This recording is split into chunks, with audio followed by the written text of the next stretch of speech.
Guardai-vos. Em todos os lugares encontramos pessoas sempre dispostas ao comentário desairoso e ingrato relativamente ao que não sabem. E é por essa razão que nós devemos ter muito cuidado em afirmar coisas, expressar opiniões sobre aquilo que não conhecemos.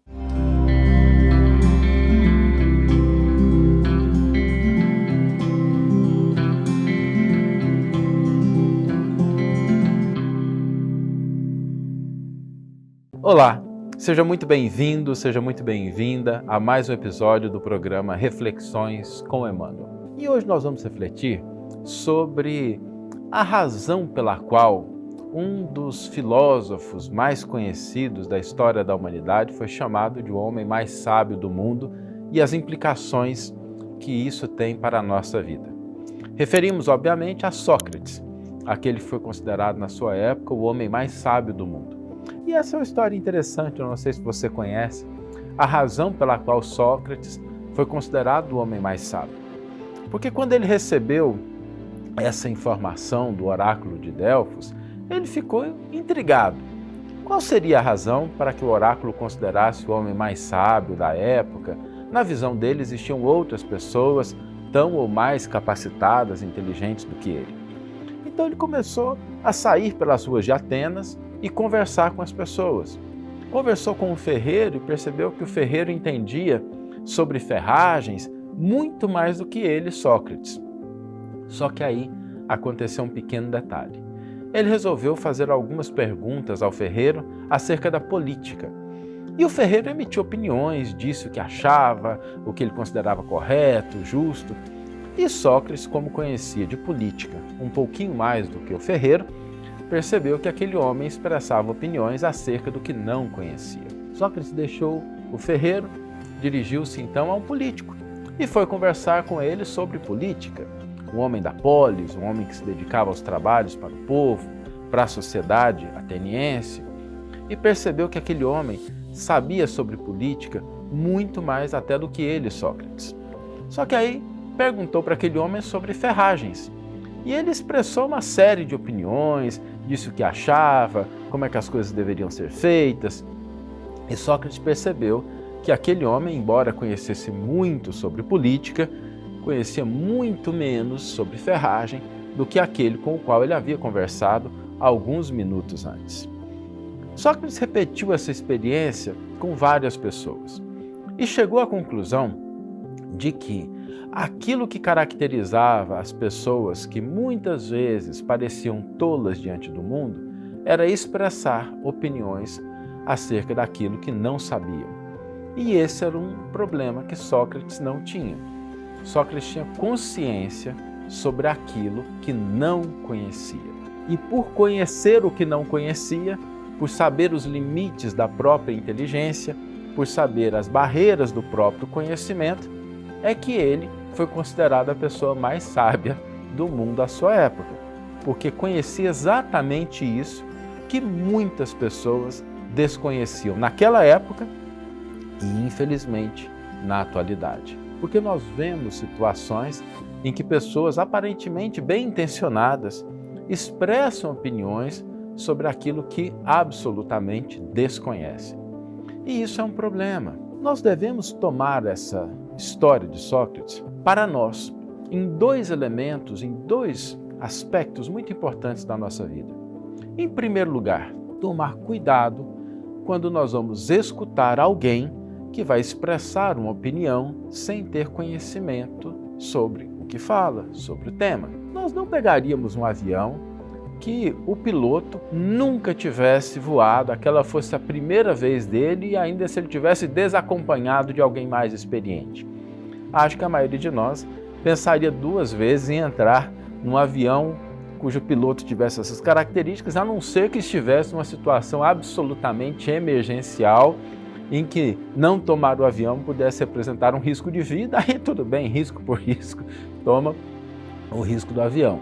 Agora, se a gente puder escolher, obviamente que a gente não faria isso. Acontece que muitas pessoas acabam internalizando opiniões, escutando conselhos de pessoas que, vamos lá, são bem intencionadas, têm interesse, mas absolutamente desconhecem aquilo sobre o qual emitem suas opiniões. Nós podemos pensar, por exemplo, numa pessoa que não tem filhos, que nunca criou filho, que não teve a experiência e que às vezes dá conselhos sobre educação de filhos. E ok, a pessoa pode ter boa intenção, só que falta a ela a experiência. E cá entre nós, a experiência é um complemento fundamental da teoria. A teoria é importante, ela tem um papel, ela tem o seu lugar, mas existem coisas que somente a prática ensina, que somente a vivência pode demonstrar. Então, um bom conselho é, antes de escutarmos uma determinada pessoa sobre um determinado assunto, a gente tiver aquele cuidado de analisar quais são os resultados daquela pessoa naquele campo sobre o qual ela vai emitir uma opinião. A pessoa tem resultado sobre isso? Ela vai falar sobre um determinado tema, sobre um determinado assunto? Ela tem alguma coisa de concreto realizado naquele campo? Se tem, é uma pessoa cuja opinião nós podemos considerar com um pouco mais de seriedade. Caso não tenha, a gente deve respeitar, mas ter um pouquinho de cuidado, uma pulguinha atrás da orelha, porque pode ser que a pessoa bem intencionada, ela pode emitir uma opinião, ela pode falar algo que absolutamente não corresponda à realidade. Esse é o primeiro ponto. A gente tomar o cuidado em ouvir as pessoas que têm algum resultado, pelo menos algum resultado, no campo sobre o qual elas se expressam, a área de conhecimento sobre a qual elas falam. O segundo elemento importante, aí diz respeito a nós, tomarmos cuidado em não emitir opiniões sobre aquilo que nós desconhecemos. E não tem nenhum problema a gente demonstrar um pouco de humildade, dizendo, sobre esse assunto eu não conheço muito bem. Ou então, olha, eu posso estar errado, eu acho isso, mas é simplesmente uma coisa que eu acho, eu nunca estudei a fundo, então seria melhor que a gente se aprofundasse com outra pessoa, fazer uma pesquisa. Hoje é tão simples, né? A gente pode encontrar pessoas pela internet, a gente pode acessar conhecimentos através das redes sociais. Então a gente não está tão sujeito a esse problema. E aqui, o cuidado que nós devemos ter é que, às vezes, uma opinião, por mais bem intencionada que seja, quando ela se refere a um campo do conhecimento sobre o qual nós não temos um certo domínio, a gente, apesar da boa vontade, a gente pode prejudicar a pessoa ou nos prejudicar. Então nós precisamos tomar muito cuidado em expressar opiniões sobre coisas que nós desconhecemos. Novamente, não tem nenhum problema a gente dizer não sei, não conheço, sobre isso eu nunca estudei, não tenho experiência, e a gente deixar que a pessoa que nos interpelou, que nos questionou, ela busque outras fontes que vão ajudá-la de maneira mais efetiva. Então, tomemos cuidado com isso. Tomemos cuidado com ouvir pessoas que não têm experiência sobre aquilo que falam, que não têm resultados, e falar sobre aquilo que nós desconhecemos. É preciso que nós nos guardemos desses dois riscos a fim de que a nossa vida prossiga com segurança, com tranquilidade. Vamos ler agora a íntegra do versículo do comentário de Emmanuel que inspiraram a nossa reflexão de hoje. O versículo está na carta de Judas, capítulo 1, versículo 10, lembrando que esse Judas não é o Judas Iscariotes. No volume 7 da coleção Evangelho por Emmanuel, há uma introdução sobre essa carta, explicando quem é o autor, quais são as características. Nesse versículo 10, ele nos diz: mas esses injuriam o que não conhecem. Por outra parte, as coisas que conhecem fisicamente, como os animais irracionais, só servem para perdê-los.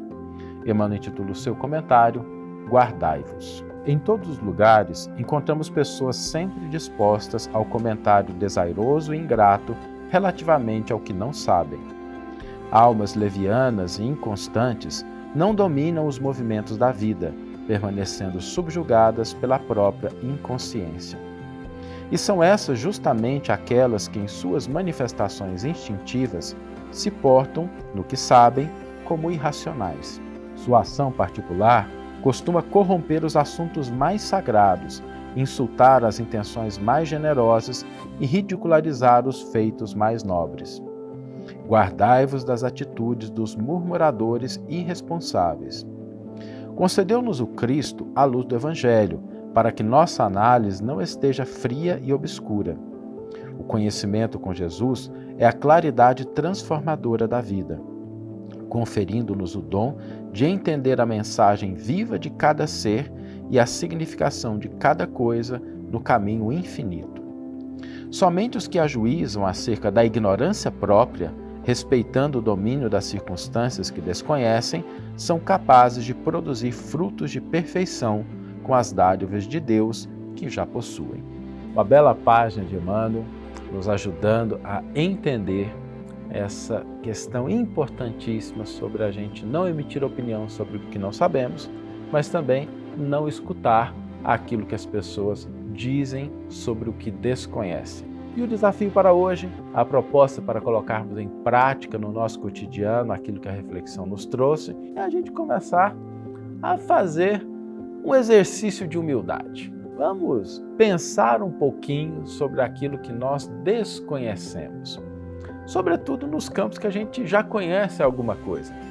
E isso tem um papel importante, porque a partir do momento que a gente começa a identificar aquilo que nós não conhecemos, nós abrimos espaço para que a gente possa estudar, aprender, ouvir outras pessoas, obviamente aquelas que têm experiência no campo, têm alguma vivência, têm algum resultado, mas isso abre espaço para que nós possamos crescer em nosso conhecimento.